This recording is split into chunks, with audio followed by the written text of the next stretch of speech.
প্রিয় দর্শক মণ্ডলী, আপনাদের সবাইকে আমন্ত্রণ জানাচ্ছি ডিবেট ফর ডেমোক্রেসির আয়োজনে ইউসিবি পাবলিক পার্লামেন্ট শিরোনামে আমাদের আজকের এই ছায়া সংসদ বিতর্ক প্রতিযোগিতা অনুষ্ঠানে।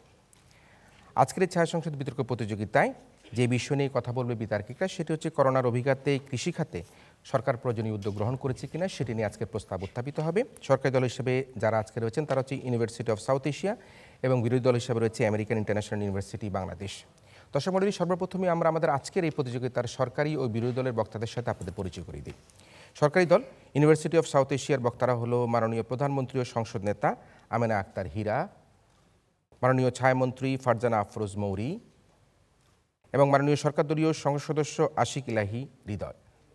অন্যদিকে বিরোধী দল আমেরিকান ইন্টারন্যাশনাল ইউনিভার্সিটি বাংলাদেশের বক্তারা হলো মাননীয় বিরোধী নেতা ইশতিয়াক আহমেদ বাঁধন, মাননীয় বিরোধী দলীয় উপনেতা সুমাইয়া বিনতে জিলানি ছোয়া এবং মাননীয় বিরোধী দলীয় সংসদ সদস্য আহসানুল্লাহ রিয়াজ। আজকের ছায়া সংসদ বিতর্ক প্রতিযোগিতায় যে পাঁচজন সম্মানিত বিচারক বিচার কার্য সম্পাদন করবেন এবার তাদের সাথে আপনাদের পরিচয় করে দিই।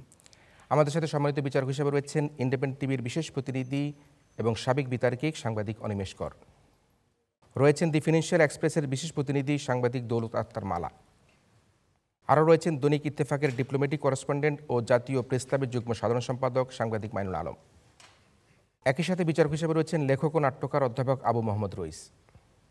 সর্বশেষ বিচারক ৭১ টিভি সিনিয়র রিপোর্টার সাংবাদিক কাবেরী মৈত্রীয়। আজকের এই ছায়া সংসদ বিতর্ক প্রতিযোগিতায় তরুণ বিতার্কিকদের বক্তব্য আলোকে বক্তব্য প্রদান করবার জন্য আমাদের সাথে সম্মানিত প্রধান অতিথি হিসেবে উপস্থিত রয়েছেন বিশিষ্ট অর্থনীতিবিদ ও সেন্টার ফর পলিসি ডায়ালগের সম্মানীয় ফেলো ডক্টর দেবপ্রিয় ভট্টাচার্য। আমরা আমাদের সম্মানিত প্রধান অতিথি ডক্টর দেবপ্রিয় ভট্টাচার্যের জন্য সবাই জোরে তালি দিয়ে অভিনন্দন জানাই। ডক্টর দেবপ্রিয় ভট্টাচার্য তার বক্তব্য রাখবেন একেবারে আয়োজনের শেষে। শুরু করছি আমাদের আজকের এই ছায়া সংসদ এবং শুরুতেই আজকের এই ছায়া সংসদের মাননীয় প্রধানমন্ত্রী তথা সংসদ নেতা আমেনা আক্তার হীরাকে তার প্রস্তাব উত্থাপন এবং উত্থাপিত প্রস্তাবের আলোকে বক্তব্য রাখবার জন্য আহ্বান করছে। লকডাউনে গণপরিবহন বন্ধ থাকায় শ্রমিক না পেয়ে সোনার ফসল ধান ঘরে তুলতে পারছিল না আমার দেশের রত্ন কৃষকেরা। চোখে মুখে ছিল চিন্তার ভাঁজ, নতুন বীজ রোপণে তৈরি হয়েছিল শঙ্কা। কিন্তু মাননীয় প্রধানমন্ত্রীর নির্দেশে কৃষি মন্ত্রণালয় দফতর, অধিদপ্তর, জেলা প্রশাসন, পুলিশ প্রশাসনের যৌথ উদ্যোগে হাওড়ভুক্ত ৭ অঞ্চলের শ্রমঘর এলাকার প্রায় ৩৮,০০০ শ্রমিককে বাস ট্রাকে পাঠিয়ে যথাসময়ে ধান কেটে মাড়াই করে কৃষকের ঘরে তুলে দেওয়ার উজ্জ্বল দৃষ্টান্ত স্থাপন করেছে আমার সরকার। আমার সরকারের সময় উপযোগী সিদ্ধান্তে কৃষির আধুনিকায়ন, বহুমুখীকরণ, সার, সেচ, উন্নত বীজ প্রদান, কৃষক প্রশিক্ষণ ও সচেতনতাকরণ, কৃষি গবেষণা, কৃষকদের স্বল্প সুদে ঋণ প্রণোদনা প্যাকেজ সহ আমার কৃষিবান্ধব সরকার বাংলার কৃষি খাতকে নিয়ে গেছে এক অনন্য মাত্রায়। ঠিক এমনই একটি প্রেক্ষাপটে দাঁড়িয়ে আজকের এই মহান সংসদে যে প্রস্তাবটি উত্থাপন করছি তা হচ্ছে কৃষি খাতে করোনার অভিঘাত মোকাবেলায় সরকার প্রয়োজনীয় পদক্ষেপ নিয়েছে। মাননীয় স্পিকার, আপনাকে ধন্যবাদ জানিয়ে সরাসরি সংজ্ঞায় চলে যাচ্ছি। কৃষি খাতে করোনার অভিঘাত মোকাবেলা বলতে বোঝাচ্ছি করোনার কারণে কৃষি খাতে যে ক্ষতি হয়েছে তা কাটিয়ে ওঠাকে এবং প্রয়োজনীয় উদ্যোগ নিয়েছে বলতে বোঝাচ্ছি কৃষি খাতের উন্নয়ন অব্যাহত রাখতে যথাযথ পদক্ষেপ নিয়েছে। লক্ষ্য করুন মাননীয় স্পিকার, করোনায় কয়েক দফায় মোট ১,২৭,০০০ কোটি টাকার প্রণোদনা প্যাকেজ ঘোষণা করেছে আমার সরকার। করোনার প্রকোপ মোকাবেলার জন্য ফুল, মৎস্য, পোলট্রি খামে মাত্র ৪% সুদে ৫,০০০ কোটি টাকার স্কিম করা হয়েছে, যা থেকে অক্টোবর পর্যন্ত ঋণ পেয়েছে ৮৫,০০০ কৃষক বন্ধু। আমরা ইতিমধ্যে ২,১০০ কোটি টাকা ঋণ বিতরণ করে প্রায় ৫০% বাস্তবায়ন করেছি। করোনার আঘাতে আমার সরকারের ইমার্জেন্সি ৯,৫০০ কোটি টাকা বরাদ্দের মধ্যে ৬,২৮০ কোটি টাকা পৌঁছে দিয়েছি কৃষির জন্য এবং বাকি ৩,২২০ কোটি টাকা আমরা যান্ত্রিকীকরণে, কৃষির যান্ত্রিকীকরণে ব্যবহার করা হচ্ছে। মাননীয় স্পিকার, লকডাউনে সামাজিক যোগাযোগ মাধ্যম, মোবাইল ফোন আমাদের মনের খোরাক মিটালো, কিন্তু পেটের খোরাক কিন্তু মেটাচ্ছে কৃষক বন্ধুরা। আমরা আশা করি এই প্রণোদনা প্যাকেজ, ঋণ সুবিধা আজকে কৃষকদের ঘুরে দাঁড়াতে সাহায্য করবে এবং যার প্রতিটি পদক্ষেপ আমার সরকার নিয়েছে এবং প্রত্যেকটি পদক্ষেপই প্রয়োজনীয়। আমরা কিন্তু মাননীয় স্পিকার কখনোই বলছি না আমরা যথেষ্ট পরিমাণ পদক্ষেপ নিয়েছি, আমরা বলছি যেই পদক্ষেপগুলো আমার সরকার এই করোনার সময় নিয়েছে সেগুলো প্রয়োজনীয় ছিল। করোনার অভিঘাত মোকাবেলার কারণে আমার সরকার সম্প্রতি প্রায় ৫ লক্ষ কৃষককে ৫৭০ কোটি টাকা সাহায্য হিসাবে দিয়েছে এবং মাননীয় স্পিকার আরও ২ লক্ষ খামারিকে দেওয়ার পরিকল্পনা করছে। ৩ লক্ষ চাষিকে বিনামূল্যে পেঁয়াজের বীজ দিয়েছে, কৃষক বাতায়ন, অনলাইন সেবা, বীজ তোলা তৈরি, রোপণ, সেচ, সার, কীটনাশক সহ কৃষকরা যেন সার্বিক সহযোগিতা পায় সেই জন্য কৃষি মন্ত্রণালয়, কৃষি সম্প্রসারণ অধিদপ্তর, কৃষি অফিসের কর্মকর্তা কর্মচারীদের কৃষকদের সাথে মাঠে থাকার নির্দেশ দিয়েছে আমার সরকার এবং মাননীয় প্রধানমন্ত্রী শেখ হাসিনা নিজে বলেছে কৃষি এবং কৃষকের যা লাগবে তাই দেওয়া হবে। লক্ষ্য করুন মাননীয় স্পিকার, করোনার সময় কৃষকরা যেন ন্যায্য মূল্যে ধান বিক্রি করতে পারে এবং তাদের খাদ্য নিরাপত্তা যেন নিশ্চিত করতে পারে, তাই আমার সরকার 8 লাখ মেট্রিক টন ধান, 10 লাখ মেট্রিক টন সিদ্ধ চাল, 75,000 মেট্রিক টন গম সহ 21 লাখ মেট্রিক টন খাদ্যশস্য কেনার পরিকল্পনা করেছে। শুধু তাই নয় মাননীয় স্পিকার, কৃষকের ধান বিক্রিতে যেন সুবিধা হয় সেজন্য এই করোনার সময় ইউনিয়ন পর্যায়ে 2232টি আর্দ্রতা মাপক যন্ত্র সরবরাহ করেছে আমার সরকার। করোনায় ঘরবন্দি মৎস্যজীবীদের 11,000 মেট্রিক টন চাল সাহায্য দিয়েছে। শুধু তাই নয় মাননীয় স্পিকার, করোনার শতবাধা মোকাবেলা করে আউশ, ধান, তিল সহ বিভিন্ন ফসলের জন্য 4 লক্ষ কৃষকের মাঝে বীজ ও সার সরবরাহ করেছে। এছাড়া প্রণোদনা অর্থের সাহায্যে 411 মেট্রিক টন আউশ ধানের বীজ কৃষকের হাতে পৌঁছে দিয়েছে আমার সরকার। ফসলের জাত এবং প্রদর্শনী স্থাপনের জন্য 75,000 কোটি টাকা প্রকল্প বাস্তবায়ন করেছে। এবং মাননীয় স্পিকার, আমরা মনে করি আমাদের সরকার যে ধরনের পদক্ষেপ নিয়েছে তা অবশ্যই প্রয়োজনীয়। আমরা কিন্তু কখনোই বলছি না আমার সরকার যথেষ্ট পদক্ষেপ নিয়েছে। আমার সরকার যে পদক্ষেপগুলো এই করোনার সময় নিয়েছে সেগুলো প্রয়োজনীয় ছিল। তাই মাননীয় স্পিকার, আজকে আপনার মাধ্যমে আমি বিরোধী দলকে ঔদ্ধত্য আহ্বান জানাবো, আসুন শুধু বিরোধিতা না করে আমরা কাঁধে কাঁধ মিলিয়ে হাতে হাত মিলিয়ে একসাথে কাজ করি।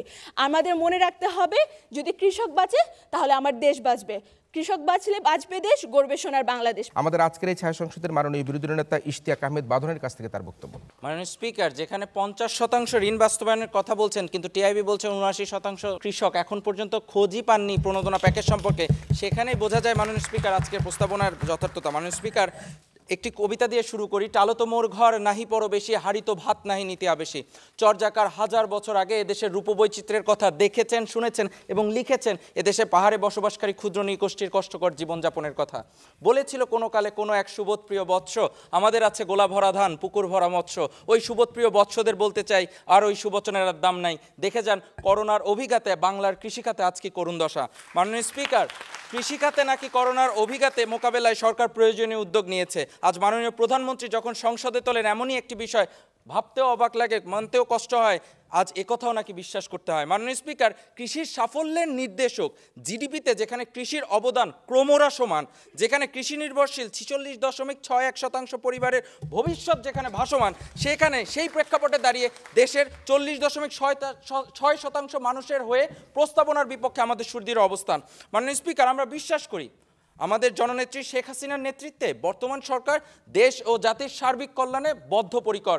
করোনা মহামারীকালীন সময়েও তিনি যে 23টি খাতে 1,24,053 কোটি টাকার প্রণোদনা ঘোষণা করেছেন সেটি প্রশংসনীয়। কিন্তু আমাদের বিরোধিতার জায়গাটি হচ্ছে, এক, করোনার অভিঘাতে চাহিদা অনুযায়ী অর্থনৈতিক ক্ষতির অনুপাতে প্রণোদনার সীমাবদ্ধতা, 2, প্রণোদনা প্যাকেজের অসম বন্টন, 3, তৃণমূল পর্যায়ে প্রণোদনার তত্ত্বাবধানের অভাব অর্থাৎ তদারকি হচ্ছে না, 4, কৃষিপ্রধান বাংলাদেশে কৃষিখাতকে করোনার অভিঘাতে সর্বোচ্চ গুরুত্ব না দেওয়া। মাননীয় স্পিকার, আজকে তারা যদি এই প্রস্তাবটি পাশ করতে চান তাহলে তাদেরকে আজকে প্রমাণ করে যেতে হবে আজকে কৃষি নির্ভর বাংলাদেশে তারা কৃষিখাতকে করোনা অভিঘাতে সবচেয়ে বেশি গুরুত্ব দিয়েছেন, যেটি তারা দেননি। মাননীয় স্পিকার, 150 কোটি টাকার বীজ সরবরাহের গল্পের আড়ালে আমার দেশের কৃষকের চাহিদা অনুযায়ী স্বল্প মূল্যে সার সরবরাহের কথা বেমালুম বলে আজকে তারা 5,000 কোটি টাকার প্রণোদনা নিয়ে করছেন মাতামাতি। ভাবটা এমন, সুদের হার কমিয়ে 4% নামালেই প্রণোদনার অভাবে প্রণোদনার জন্য আজকে উৎপাদন বেড়ে যাবে রাতারাতি। আজকে প্রতিপক্ষের মাঝেও যে আছে শুভঙ্করের ফাঁকি,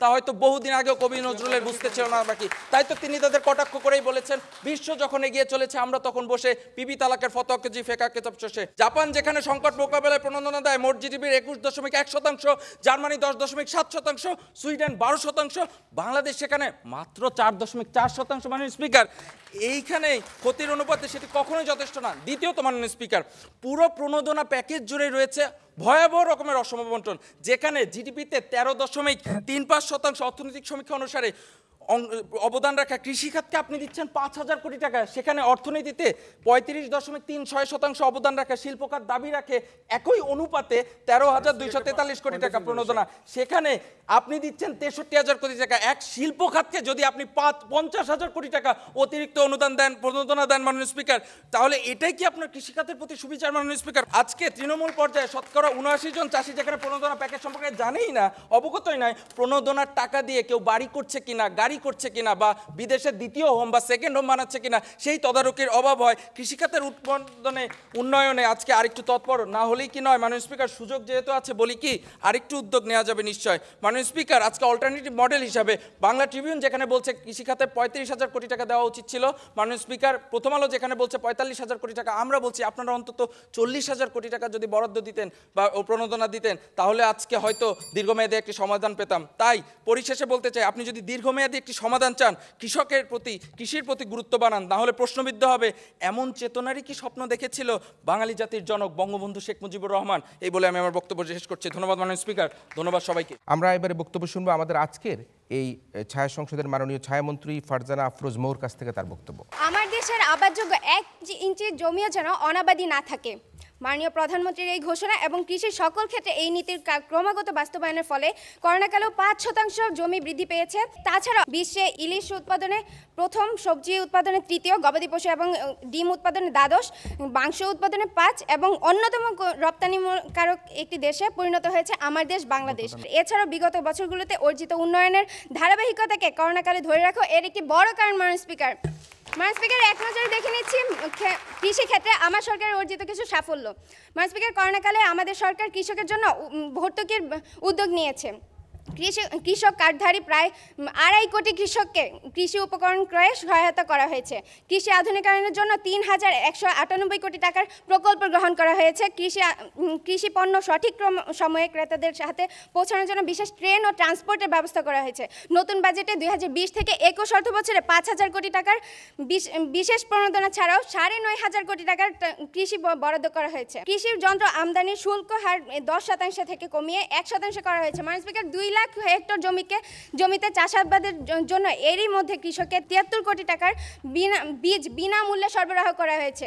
মাননীয় স্পিকার, এতক্ষণ আমরা আমাদের সরকারের গৃহীত বেশ কিছু উদ্যোগের কথা শুনেছি। মাননীয় স্পিকার, এরপরেও কি বিরোধী দল বলবে যে আমাদের করোনাকালে কোন ধরনের পর্যাপ্ত উদ্যোগ নেওয়া হয়নি? জাতিসংঘের খাদ্য ও কৃষি সংস্থা সম্প্রতি সংস্থাটির প্রকাশিত প্রতিবেদনে 82,10,000 টন উৎপাদনে নিয়ে বাংলাদেশ রয়েছে 8ম স্থানে। মাননীয় স্পিকার, বর্তমান সরকারের 2 মেয়াদে 4 দফায় সারের দাম কমানো হয়েছে। আউশে প্রণোদনা প্যাকেজও অব্যাহত আছে। মাননীয় স্পিকার, যেখানে বিশ্বে গড় উৎপাদনশীলতা প্রায় 3 টন, আজ সেখানে বাংলাদেশে তা 4.15 টনে এসেছে। মাননীয় স্পিকার, এর সবই সম্ভব হয়েছে আমার সরকারের সময়োপযোগী ও দূরদর্শী পদক্ষেপের কারণে। মাননীয় স্পিকার, যার ফলশ্রুতিতে করোনাকালীন সংকটের মধ্যেও দেশের ভয়াবহ খাদ্য সংকটে পড়েনি। মাননীয় স্পিকার, এবার আসছি করোনাকালীন সংকট মোকাবেলায় সরকারের গৃহীত আরও কিছু পরিকল্পনা এবং সেগুলো বাস্তবায়নের বিষয়টিতে। কৃষকদেরকে নতুন নতুন ক্ষেত্রে কৃষি সম্প্রসারণে আগ্রহী করে তোলা হয়েছে। সেচের অবকাঠামো উন্নত করা হয়েছে এবং পতিত কৃষিযোগ্য জমি উদ্ধার করা হয়েছে। বন্যা থেকে হাওরের ধান রক্ষা করার জন্য প্রয়োজনীয় পদক্ষেপ গ্রহণ করা হয়েছে। উৎপাদিত ফসলের যথাযথ সংরক্ষণ ও প্রক্রিয়াজাতকরণের ব্যবস্থাও করা হয়েছে। মাননীয় স্পিকার, করোনা ভাইরাসের কারণে লকডাউনের শুরুতেই বিভিন্ন কারণে ধাক্কা খায় মাছের রেণু উৎপাদন। মাননীয় স্পিকার, এই পরিস্থিতি মোকাবেলা করতে মৎস্য অধিদপ্তর ভ্রাম্যমাণ বিষয় বিক্রয় কেন্দ্রকে বিভিন্ন ব্যবস্থা গ্রহণের মাধ্যমে খামারিদের পাশে এসে দাঁড়ায়। মাননীয় স্পিকার, বাংলাদেশ একটি দুর্যোগ প্রধান দেশ। করোনার মধ্যে বাংলাদেশ আঘাত হানে ঘূর্ণিঝড় আমফান, এতে ক্ষতি হয় 26টি জেলায় 1,100 কোটি টাকার ফসলের। মাননীয় স্পিকার, এটি সামাল দিতে 15,000 কোটি টাকা ভর্তুকি প্রদান করা হয়েছে। মাননীয় স্পিকার, 4% রেয়াদি সুদে ক্ষুদ্র প্রান্তিক ও বর্গা চাষিদের বিনা জামানতে 14,500 কোটি টাকার ঋণের ব্যবস্থা করা হয়েছে। ঋণের সঠিক ব্যবহারের ফলে করোনা ও আমফানের ক্ষয়ক্ষতি কাটিয়ে ঘুরে দাঁড়িয়েছে আমার দেশের কৃষিখাত। মাননীয় স্পিকার, কৃষি খাতে উন্নয়নের জন্য শুধুমাত্র উৎপাদনই যথেষ্ট নয়, এর সাথে সরাসরিভাবে যুক্ত রয়েছে বিতরণ ও বিপণন ব্যবস্থা। বিশ্বায়নের এ যুগে এগুলোর উপর নিয়ন্ত্রণ প্রতিষ্ঠা করা সহজ কাজ নয়। মাননীয় স্পিকার, তারপরে এই ক্ষেত্রগুলোতে আমার সরকার অবিরাম চেষ্টা করে যাচ্ছে। মাননীয় স্পিকার, পরিশেষে আজকের উত্থাপিত প্রস্তাবটি যেন সর্বসম্মতিক্রমে এই মহান সংসদে গৃহীত হয় তার জোর দাবি জানিয়ে আমার বক্তব্য শেষ করছি। ধন্যবাদ মাননীয় স্পিকার, ধন্যবাদ সবাই। আমি এবারে বক্তব্য রাখবার জন্য আহ্বান করছি মাননীয় বিরোধী দলীয় উপনেতা সুমাইয়া বিনতে জিলানী ছোঁয়াকে তার বক্তব্য উপস্থাপন করবার জন্য। মাননীয় স্পিকার, সরকার দল থেকে আমাদের উপর প্রথমেই যে চাপটি দেওয়া হয় তারা আমাদেরকে প্রমাণ করতে বলে যে তারা যে উদ্যোগগুলো নিয়েছিল সেগুলো প্রয়োজনীয় ছিল কি ছিল না। প্রধানমন্ত্রীর একটি উদাহরণের মাধ্যমে সেটি প্রমাণ করে যাব যে প্রয়োজনীয় ছিল না। প্রধানমন্ত্রী অত্যন্ত চমৎকারভাবে হাওড়ের ধান কাটার একটি উদাহরণ দিলেন, কিন্তু হাওড়ের ধান কাটার সময় তারা যে কতটুকু ফাঁকি দিয়েছিল, জনপ্রতিনিধিদের দিয়ে ধান কেটে কৃষকের কতগুলো ধান যে তারা নষ্ট করে দিয়েছিল, সেই উদ্যোগটি কি প্রয়োজনীয় হবে কি হবে না সেটি কিন্তু এখানেই প্রমাণ হয়ে যায়। মাননীয় মাননীয় স্পিকার আমরা সেই দেশে বসবাস করি যদি সেই দেশে কৃষক থাকে সুরক্ষিত, দেশ হবে দুর্ভিক্ষ মুক্ত। কিন্তু করোনার এই দুঃসময়ে প্রধানমন্ত্রী যখন প্রণোদনা প্যাকেজের ঘোষণা দেয় তখন আমরাও আশাবাদী, কিন্তু যখন আমরা এই দুঃসময়ে দেখি প্রণোদনা প্যাকেজের অসম বন্টন, প্রান্তিক পর্যায়ে প্রণোদনা প্যাকেজের তদারকির অভাবের কারণে কৃষকের দুর্দশা, করোনার কৃষিখাতকে সর্বোচ্চ গুরুত্ব না দেওয়া, ঠিক তখনই আজকের সরকার যে উঁচু দাবি করে প্রস্তাব উত্থাপন করেন কৃষিখাতে করোনার অভিঘাত মোকাবেলায় সরকার প্রয়োজনীয় উদ্যোগ নিয়েছে, ঠিক তখনই তা ব্যর্থ বলে প্রমাণিত হয় মাননীয় স্পিকার। তাই প্রস্তাবটির তীব্র বিরোধিতা করছি। মাননীয় প্রধানমন্ত্রী শেখ হাসিনা যখন বলেন মনে রাখতে হবে কৃষি আমাদের সবচেয়ে বড় সম্পদ, আজকেও যখন প্রধানমন্ত্রী এসে বলেন কৃষক বাঁচলে দেশ বাঁচবে, তখন আমরাও কিন্তু স্বপ্ন দেখি যে সরকার জিডিপি নিয়ন্ত্রণের অত্যন্ত গুরুত্বপূর্ণ খাত কৃষিখাতকে বাঁচাতে সক্ষম হবে। কিন্তু আমরা যখন দেখি ডেইলি স্টারে 2020 সালে প্রকাশিত একটি প্রতিবেদনে বলা হয়েছে সরকার 24টি খাতে মোট 1,24,053 কোটি প্রণোদনা ঘোষণা করেছেন, আমরা অস্বীকার করছি না, কিন্তু কৃষি খাতে আপনারা কতটুকু দিয়েছেন? কৃষি খাতে আপনারা দিয়েছেন মাত্র 4.04%। আমরা সেটির কথাই বলছি, অথচ যেই কৃষি খাত শ্রমশক্তিতে নিয়োজিত আছে দেশের 40.6% মানুষ এবং যেই খাত থেকে আমরা জিডিপিতে পাই 13.35%, ঠিক তখনই প্রমাণিত হয় সরকার করোনার মুখোমুখি হয়ে কৃষিক্ষেত্রকে বেগবান করার যুদ্ধে কিভাবে হেরে গিয়েছে মাননীয় স্পিকার। এবং তারা বলেছে তারা নাকি ঘরে গিয়ে গিয়ে ঋণ দিচ্ছে, অথচ প্রথম আলোতে আবারও 2020 সালে প্রকাশিত হয়েছে সরকার কৃষিতে 9,500 কোটি টাকা ভর্তুকি দিচ্ছে। অর্থাৎ সরকার যদি প্রয়োজনীয় উদ্যোগই নিত, সরকার এই টাকাগুলো কিছু অংশ শাকসবজি সংরক্ষণে, প্রাকৃতিক হিমাগার তৈরিতে বরাদ্দ দিলে অর্থনীতিতে যুক্ত হতো হাজার হাজার কোটি টাকা, কিন্তু সরকার তা করেনি। তাহলে সরকার কিসের প্রয়োজনীয় উদ্যোগ নিয়েছে? এই সরকার নাকি টেলিভিশনে প্রচার করেছে, অথচ আমার কৃষকই জানে না যে কতটুকু তারা প্রণোদনা পাবে, প্রণোদনায় যে তারা কতটুকু ক্ষতি দিয়েছে, আমরা নাকি ভুল তথ্য দিয়েছি।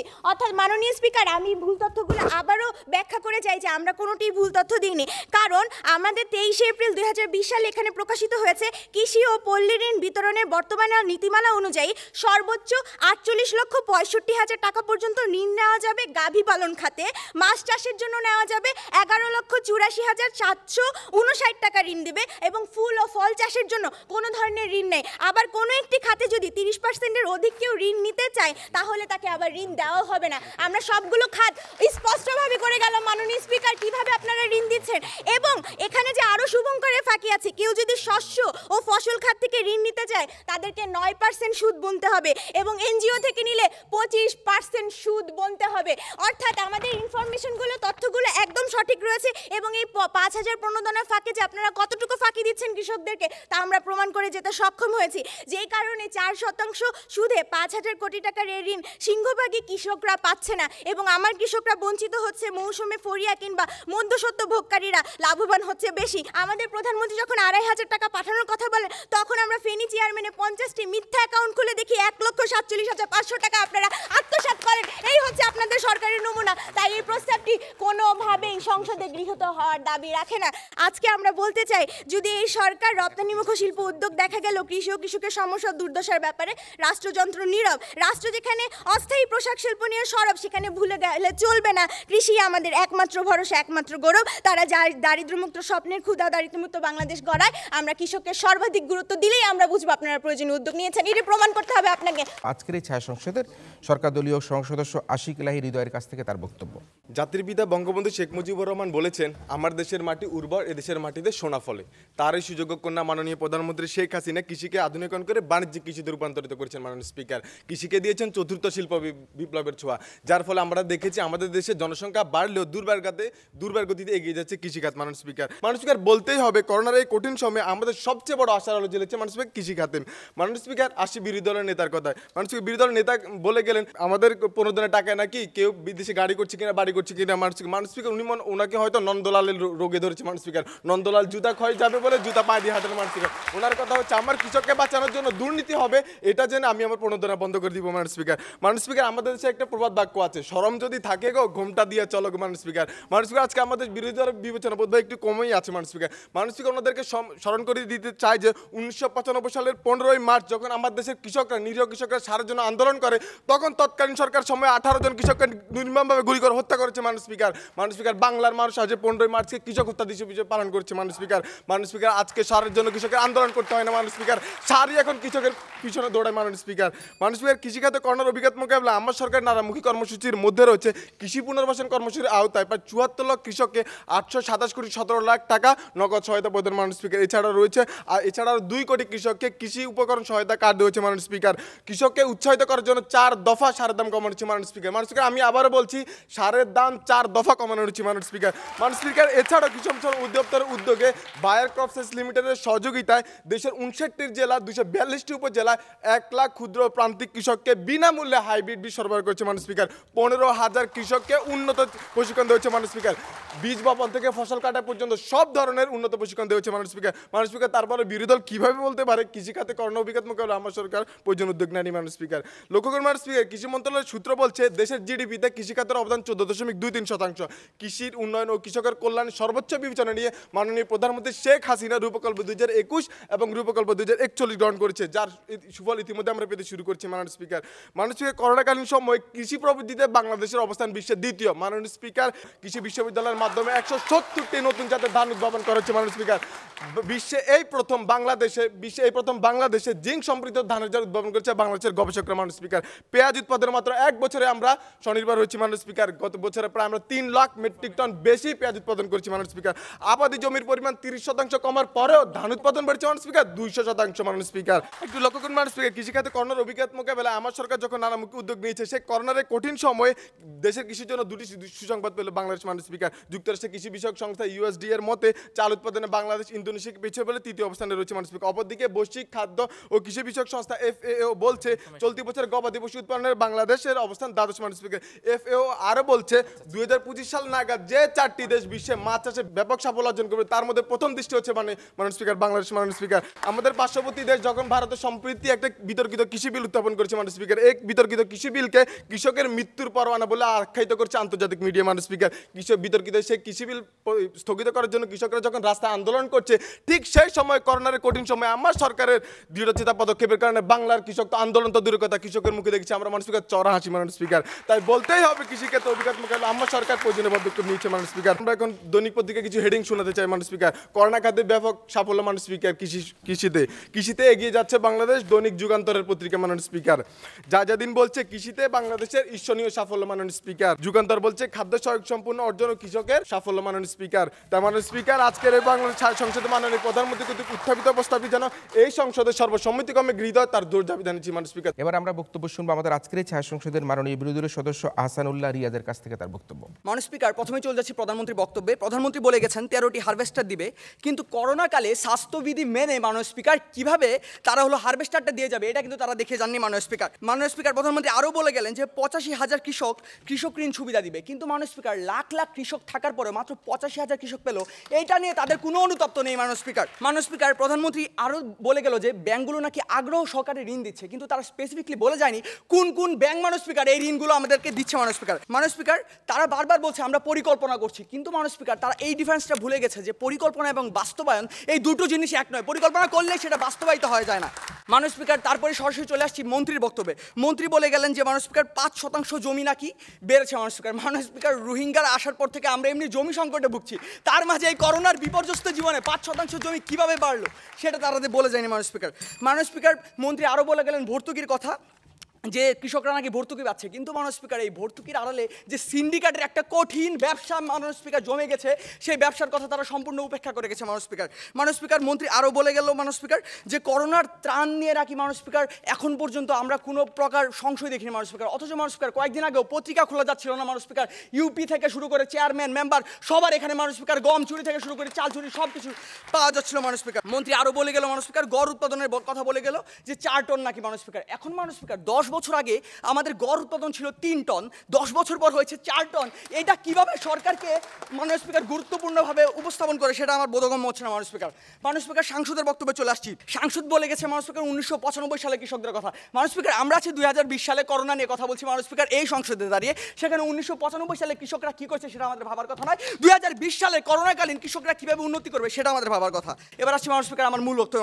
মাননীয় স্পিকার, আজকে আমাদের বিরোধিতার জায়গাটির মধ্যে অন্যতম একটি ক্ষেত্র হচ্ছে তৃণমূল পর্যায়ে প্রণোদনার তত্ত্বাবধানের অভাব। আজকে আমরা দেখতে পাই প্রধানমন্ত্রী 150 কোটি টাকার বীজ দেবেন বলে ঘোষণা দেন, কিন্তু সেই ঘোষণা শুধুমাত্র ঘোষণাতেই সীমাবদ্ধ থাকে মাননীয় স্পিকার সিন্ডিকেটের কারণে। এই 150 কোটি টাকার বীজ চড়া দামে ভর্তুকি দিয়ে কিনতে হচ্ছে করোনা মহাকারী 10 মাস পরেও কৃষকদেরকে, যেমনটি আমার উপনেতা এসে দেখে গেছেন মাননীয় স্পিকার। এর কোনো ব্যাখ্যা সরকারি দল দিয়ে জানে মাননীয় স্পিকার। সরকারি দল বলছে প্রণোদনার কথা, কিন্তু সেই সেই প্রণোদনা মাননীয় স্পিকার প্রান্তিক গোষ্ঠীর কাছে কিভাবে পৌঁছাবে সেটা কিন্তু তারা এখনো ব্যাখ্যা করে জানেন মাননীয় স্পিকার। 5,000 কোটি টাকার তহবিল থেকে অক্টোবর মাস পর্যন্ত ঋণ পেয়েছে মাত্র 85,000 জন কৃষক মাননীয় স্পিকার। লাখ লাখ কৃষকের মাঝে 85,000 কি খুব বেশি মাননীয় স্পিকার? সরকারি দল সেটা বলে যায়নি মাননীয় স্পিকার।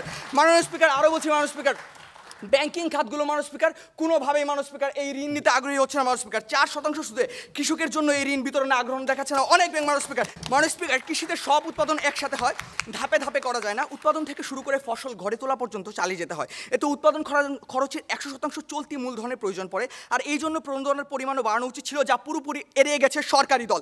বাংলাদেশ প্রতিদিন আমাদের জানাচ্ছে কৃষিকাজের সঙ্গে মাঠে ময়দানে জড়িত কৃষকের ধারণা কৃষিখাতে প্রণোদনা অন্তত 35,000 কোটি টাকা হওয়া উচিত ছিল, আমার দলের সংসদতা যেমনটি বলে গেছেন। এছাড়া মাননীয় স্পিকার, করোনার মাঝে পরিবহন ব্যবস্থা নাজুক হয়, কৃষিক্ষেত্রে উৎপাদক সমস্যার মাঝে রয়েছে, কৃষি উদ্যোক্তাদের আর্থিক সক্ষমতা ভেঙে পড়ছে। বিরোধী দল আপনারা কৃষিতে প্রণোদনা দিয়ে সরকার প্রয়োজনীয় উদ্যোগ নিয়েছে বলছেন, আপনাদের বলি আপনারা অর্থনীতির মরা গাছে সবুজ প্রাণীর ছোঁয়া দেখছেন, কিন্তু সেই ছোঁয়াটি কি আগাছার মধ্যে কিনা তা কি ভেবে দেখেছেন? তাই মাননীয় স্পিকার, কৃষি ঋণ করুণা নয়, কৃষকদের বেঁচে থাকার অধিকার। আর সেই ঋণটাই আমরা যদি করোনার এই মহামারীতে কৃষকের কাছে সহজলভ্য করতে পারি, পৌঁছানো নিশ্চিত করতে পারি, তবেই দেশের অর্থনীতি ফুলে ভেবে উঠবে। কারণ কৃষক বাঁচলে তবেই বাঁচবে দেশ, বাঁচবো আমরা। তাই মাননীয় স্পিকার, কৃষির স্বার্থে, দেশের স্বার্থে আজকের এই প্রস্তাবটি এই সংসদে গৃহীত না হোক।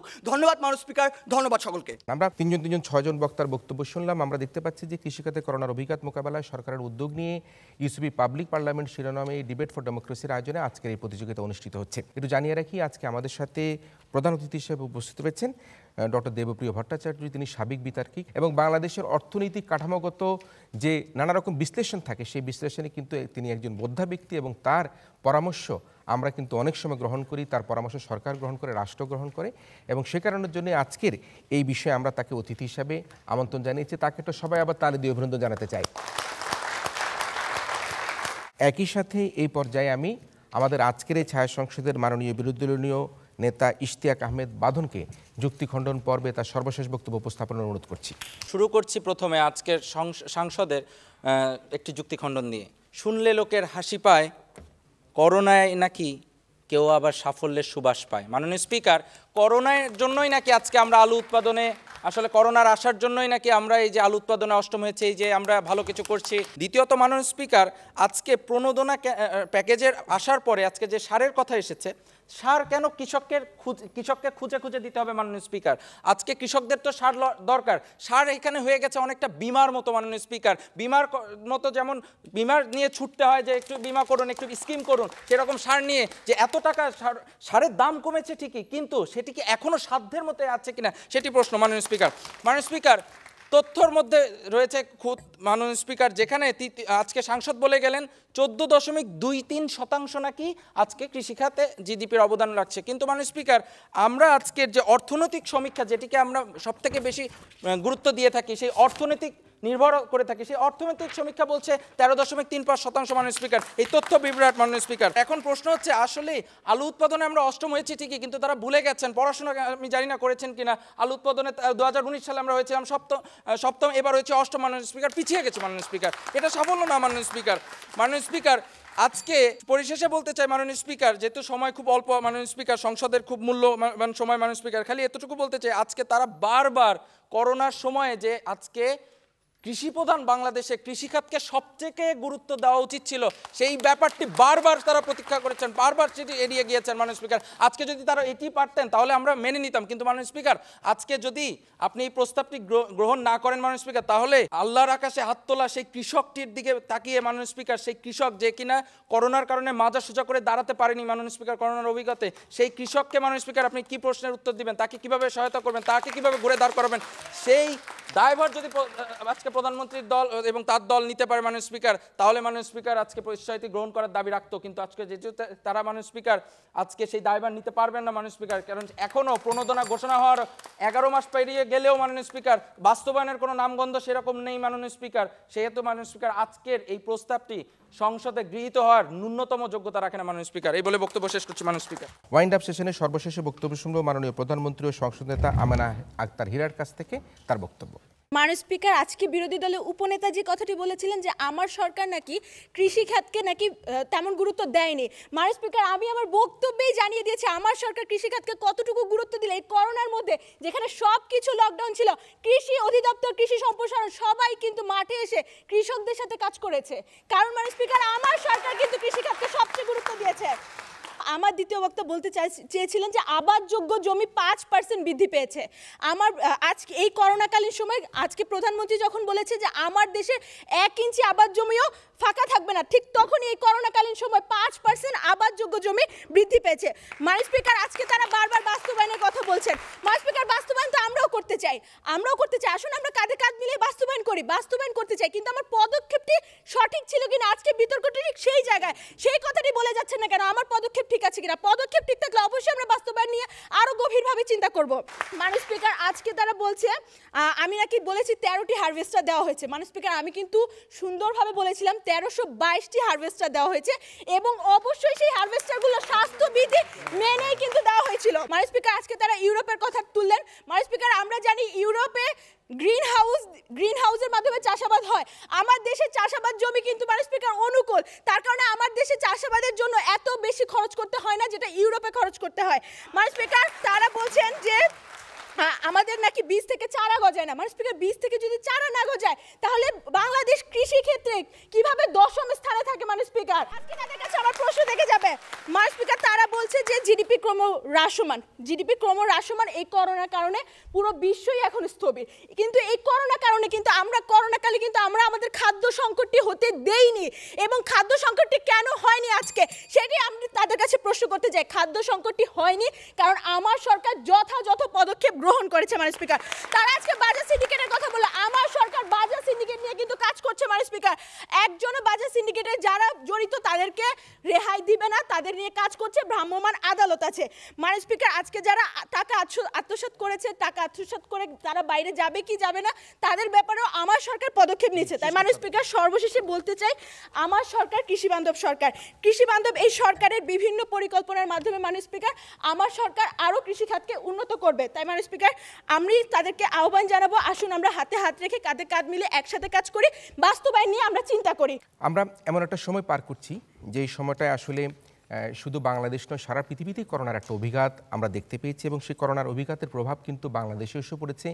বাংলাদেশে এসে পড়ার ফলে আমরা দেখেছি যে শুধুমাত্র যে আমাদের কৃষি খাত নয়, আমাদের শিল্প খাত, আমাদের ব্যবসা বাণিজ্য, কুটির শিল্প, সব জায়গায় কিন্তু করোনার একটা যে প্রভাব, সেই প্রভাব এসে পড়েছিল।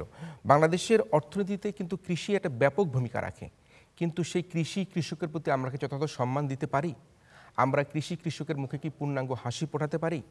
আমরা যখন দেখি কৃষকরা তাদের উৎপাদিত পণ্যের যখন দাম পায় না, সেই দামটার জন্য যখন তারা সেটা পানিতে ফেলে দেয় বা রাস্তায় ফেলে দেয়, তখন কি আমাদের মনে একটু কষ্ট লাগবার কথা নয়? আমরা কি ভাবতে পারি না এই কৃষকদের ফলনের কারণের জন্যই কিন্তু আমরা আজকে খেয়ে পেয়ে ভালো আছি? আমরা বলি যতদিন তোমাদের হাতে দেশ ততদিন বাঁচবে বাংলাদেশ, মুখে মুখে বলি, কিন্তু তাদের পাশে দাঁড়ানোর জন্য কি আমরা সেই শক্তি সঞ্চয় করেছি? আজকে আমরা করোনাকালে দেখেছি সরকার নানামুখী প্রণোদনা প্রদান করেছে। সেই প্রণোদনার মধ্যে কৃষকদের জন্য প্রণোদনা প্রদান করা হয়েছে, কৃষি ঋণ প্রদান করা হয়েছে। সেই বন্টন এবং প্রক্রিয়া নিয়ে কিন্তু নানা প্রশ্ন থাকলেও আমরা অন্ততপক্ষে এইটুকু বলতে চাই যে সরকারের পক্ষ থেকে যে উদ্যোগ গ্রহণ করা হচ্ছে, সেই উদ্যোগগুলোকে যদি আমরা কাজে লাগাতে পারি তাহলে নিশ্চয়ই আমাদের কৃষককে আমরা বাঁচাতে পারবো, আর কৃষক বাঁচলে কিন্তু আমরা বাংলাদেশকে বাঁচাতে পারবো।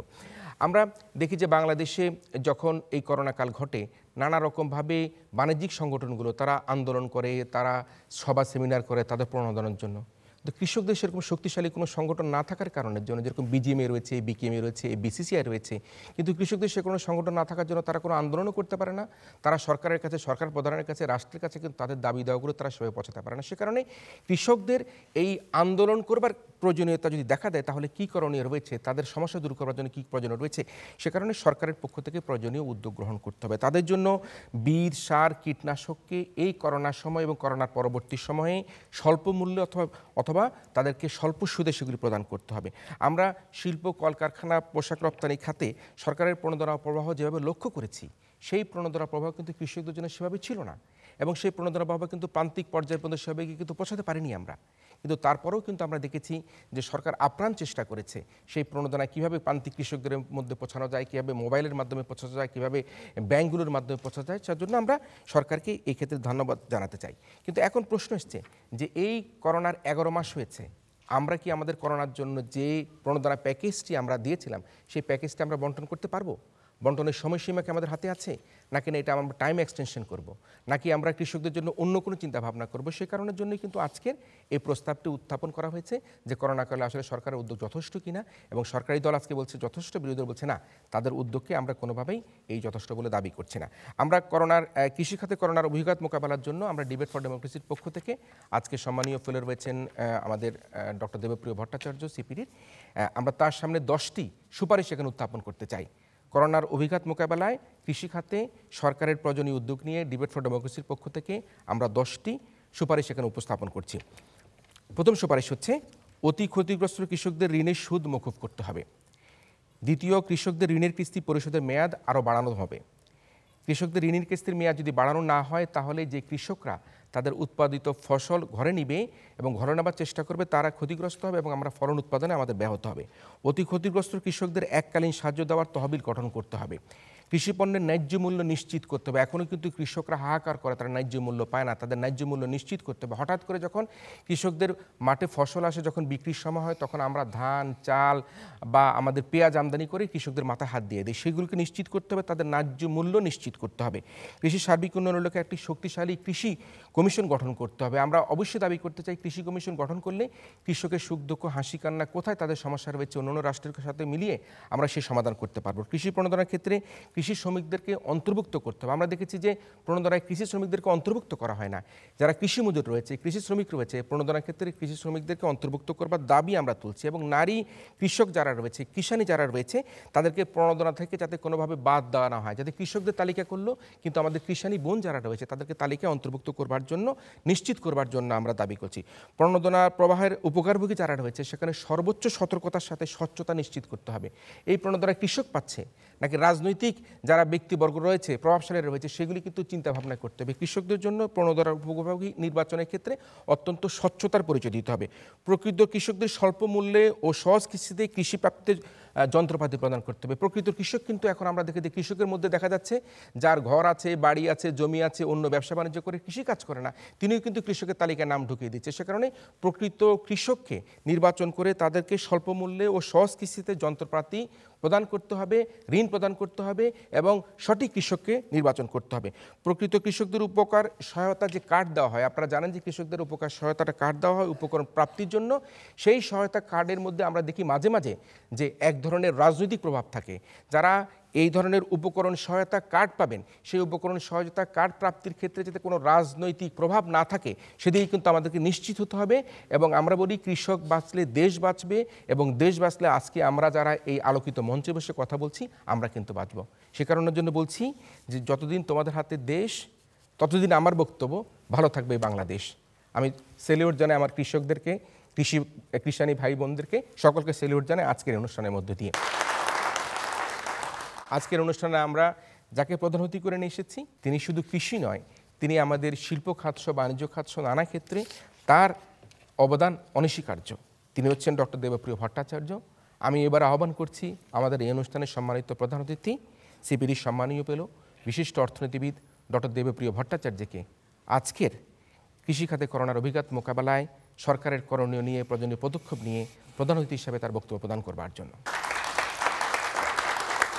সরকার যদি প্রয়োজনীয় যথেষ্টতার নিরিখে না করতে পারে, দেশের যতখানি যে পরিমাণ কৃষক আছে, যে পরিমাণ কৃষিখাতে চাহিদা আছে, গরিব মানুষ এখানে যেটা আছে, জাতীয় প্রয়োজন আছে, এটা প্রয়োজন না করে থাকতে পারে, এটা কি সদিচ্ছার অভাব নাকি দেশের আর্থসামাজিক সীমাবদ্ধতার কারণে হয়েছে? এই জায়গাটা ব্যাখ্যা করলে বোধহয় ভালো হতো। কারণ সরকার যদি 5,000 কোটি কি 15,000 দিয়ে থাকে, ওখানে 30,000 কেন দিতে পারলো না? এটাও আমাদের অনুধাবন করতে হবে। কারণ হলো এখানে মাত্র আমার কর আদায় হয় জিডিপির 10%। যদি জিডিপির 18% কর আদায় হতো তাহলে সরকার নিঃসন্দেহে 4%-র জায়গায় 8% সে জিডিপির অংশ হিসেবে প্রণোদনা কাঠামো তৈরি করতে পারত। সেহেতু এখানে আমি যেটা বলতে চাচ্ছি, দুপক্ষ একটু ভালো করে বলতে পারতেন যে এটা কোনটা করোনার বিতরণের কারণে সমস্যা হয়েছে অথবা যথেষ্টতার সমস্যা, আর কতটা সরকারের ধারাবাহিকভাবে এই দেশের অর্থনৈতিক সামাজিক কাঠামোর যে সমস্যা সেটার কারণে হয়েছে। যেমন বিতরণের সমস্যা, যদি কৃষকের কার্ডটা সঠিকভাবে থাকতো তাহলে বিতরণ একরকমভাবে হতো। সমস্ত কৃষকের যদি জাতীয় পরিচয়পত্র সহকারে তার পেশা ইত্যাদির কত জমি আছে ভিত্তিতে যদি একটি ডিজিটাল তথ্য ভাণ্ডার থাকতো তাহলে আরেক রকমের হতো। এইটার মানে জিনিসটা আমাদের বুঝতে হবে কতখানি এই প্রশাসনিক কাঠামোগত সমস্যার কারণে হয়েছে আর কতখানি রাজনৈতিক সদিচ্ছার অভাবে হয়েছে, এই জিনিসটা পরিষ্কার করতে হবে। আমি আপনাদের সামনে যেটা বলতে চাচ্ছি সেটা হলো, কেউ একবার ভালো করে বললেন না যে সরকার কৃষক বান্ধব কিনা। কৃষি বান্ধব আর কৃষক বান্ধবের ভিতরে তফাৎ আছে। কারণ আপনি কৃষিতে যত আপনি সাহায্য সহযোগিতা দেন না কেন, সেটা কৃষক না পেয়ে অন্য কোনো মধ্যস্বত্বভোগী পেয়ে গেল কি না এটাও বিবেচ্য বিষয়ের ভিতরে থাকবে। সেহেতু আমাদের চিন্তা করতে হবে যে প্রণোদনা কাঠামোটা আমি করছি সেটাকে কৃষি বান্ধবের জায়গায় যতখানি না হচ্ছে তার চেয়ে অনেক বেশি কৃষক বান্ধব হতে হবে। এখন এইটা করার ক্ষেত্রে আমরা লক্ষ্য করছি এই যে এবারের যে অতিমারিটা হলো, অতিমারির সবচেয়ে বড় যদি আমার সুফল কিছু থাকে, আমি এটাকে মানে আঘাত দেওয়ার জন্য বলছি না, সুফল শব্দটা হলো অভিজ্ঞতা যদি থাকে, যেটা থেকে যদি কিছু শিখতে পারি, সেটা হলো যে এটার ভিতর দিয়ে বাংলাদেশে কৃষি উৎপাদন, কৃষি ব্যবস্থাপনা, কৃষকের ভালো মন্দের ক্ষেত্রে আমাদের যে কাঠামোগত দুর্বলতাগুলো আছে সেগুলি উৎকটভাবে প্রকাশ পেয়েছে। এইটাকে আমাদের পুঁজি করে আগামী দিনে নীতি নির্ধারণ করতে হবে। এটাকে আমরা ফেলে যেন না দিই, এটাকে যেন সাফল্যের উচ্ছ্বাসে এই শিক্ষাগুলোকে যেন অবহেলা না করি, এইটা হলো সবচেয়ে বড় কথা। সাফল্য থাকতে পারে, নিঃসন্দেহে আমাদের খাদ্য সংকট হয়নি, এইটা রয়েছে। আবার এটাও ঠিক, এত উৎপাদনের ভিতরে এই সময় চালের দামও বেড়েছে। তাহলে ওই চালের দামটা কার জন্য বাড়লো, কার লাভ কার ক্ষতি, এই বিষয় তো তখনই এসে যাবে। তো এই জায়গাটাতে আমাদের বোঝার ব্যাপার, তিনটি জায়গাতে সরকারের নীতি খুবই গুরুত্বপূর্ণ কৃষকের জন্য। একটি হলো সে উৎপাদনের উপকরণ কিভাবে বিলি করে, বীজ, সার, সেচের জন্য যে পানি সেটাতে ভর্তুকি, এটা খুবই গুরুত্বপূর্ণ, এটা সঠিকভাবে করাটা। দ্বিতীয়ত, খাদ্যের বাজারে সরকারের ভূমিকাকে শক্তিশালী রাখার জন্য তার সংগ্রহ অভিযানকে কার্যকর করতে হবে। বাংলাদেশের দুর্ভাগ্য যে সরকার প্রত্যেক বছরই সময় মতো সংগ্রহ অভিযান ঘোষণা করে, কিন্তু সংগ্রহের লক্ষ্যমাত্রা কোনো দিনই পূরণ করতে পারে না। যদি সে সংগ্রহের লক্ষ্যমাত্রা পূরণ করতে পারত তাহলে কৃষককে বাজার ব্যবস্থার কাছে এতখানি অসহায় হতে হতো না। সেহেতু সংগ্রহ অভিযানকে সঠিকভাবে কার্যকর করতে হবে। আর তৃতীয়ত, সেটা হলো যে যদি কোনোখানে আমাদের খাদ্যের ঘাটতি থাকে, সেটা যদি কোনো মৌসুমি ঘাটতিও হয়, তাহলে সময় মতো বাজার নিরীক্ষণ পরিবীক্ষণ করে আমাদের আমদানির ঘোষণাটা সময় মতো আসতে হবে এবং আমদানিটি সময় মতো হতে হবে। সরকার এবার সঠিক সময়ে আমদানির সিদ্ধান্ত নিয়েছিল কিন্তু কার্যকর করতে পারেনি। সেটা যদি সময় মতো হতো তাহলে হয়তো বাজারের উপরে এই পরিবর্তনগুলো প্রজ্ঞাগুলো থাকতো। আজ থেকে 5-6 বছর আগে সিপিডির পক্ষ থেকে বলেছি এটি কৃষি পণ্য কমিশন স্থায়ীভাবে গঠন করা উচিত। আজকে আপনি বললেন কিরণ কৃষি কমিশনের কথা, আমরা অন্তত বলেছিলাম কৃষি পণ্য কমিশন করার জন্য, যাতে মধ্যমেয়াদে চালের বা অন্যান্য পণ্যের দাম ঠিকমতো জেনে কৃষককেও একটা সিগন্যাল দেওয়া যায় যে সে কি করবে, সে কি সারা জীবনই চাল করবে নাকি সে অন্য কোনো অর্থকরী ফসলের দিকে ক্রমান্বয়ে চলে যাবে, আবার এইখানে কি দাঁড়াবে। তাহলে সেই ক্ষেত্রে বড় একটি বিষয় হলো স্বচ্ছতার ইস্যুটা এখানে বড়ভাবে আসবে এবং কৃষি পণ্য কমিশন গঠন করাটা এখন অত্যন্ত জরুরি হয়ে গেছে করোনা উত্তরকালীন পরিস্থিতিতে আমাদের কৃষকের স্বার্থকে দেখার জন্য।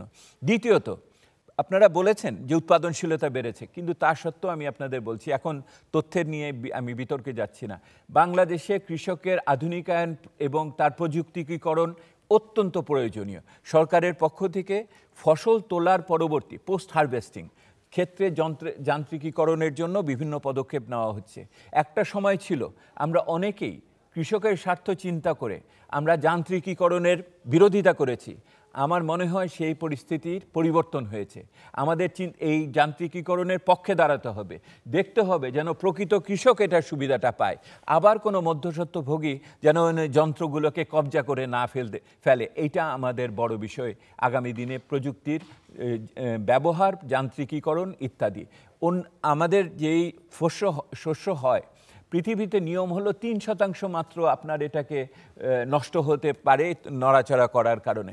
বাংলাদেশে এটা 10% পর্যন্ত যায়। সেহেতু এখানেও সাশ্রয় করার অনেক সুযোগ রয়ে গেছে প্রযুক্তির ব্যবহার এবং উৎপাদনশীলতার মাধ্যমে। কৃষকের স্বার্থ যদি কৃষক তার সংগঠনের মাধ্যমে বলতে না পারে, তাহলে সর্বদাই বিজিএমএরা অনেক বেশি টাকা পাবে কৃষক সংগঠনের কৃষকের চেয়ে। এইটি স্বাভাবিক। একটি কৃষককে আপনি বলতে পারবেন যে পার্লামেন্টে দাঁড়িয়ে আমি কৃষকের প্রতিনিধি হিসেবে কথা বলে। 60-70-এর দশকে, স্বাধীনতার আগে স্বাধীনতার পরে বহু আমাদের জনপ্রতিনিধি ছিলেন যারা কৃষকের প্রতিনিধিত্ব করতেন। আজকে কয়জন সংসদ সদস্য কৃষকের প্রতিনিধিত্ব করেন? এইটি একটি রাজনৈতিক প্রশ্ন হিসেবে দাঁড়িয়েছে।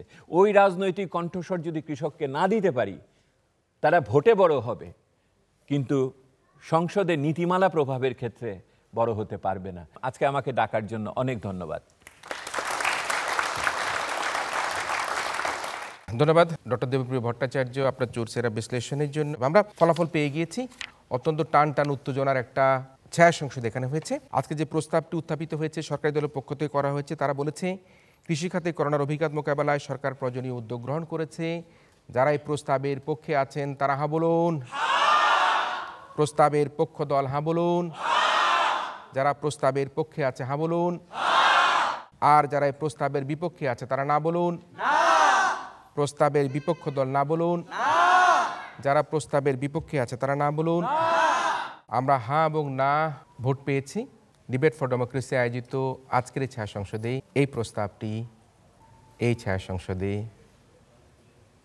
প্রস্তাবটি গৃহীত হয়েছে।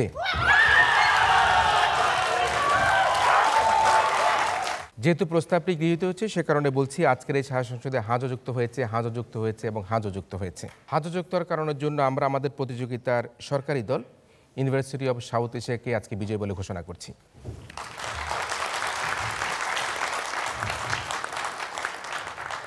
অভিনন্দন রইল ইউনিভার্সিটি অব সাউথ এশিয়ার বিতার্কিকদেরকে।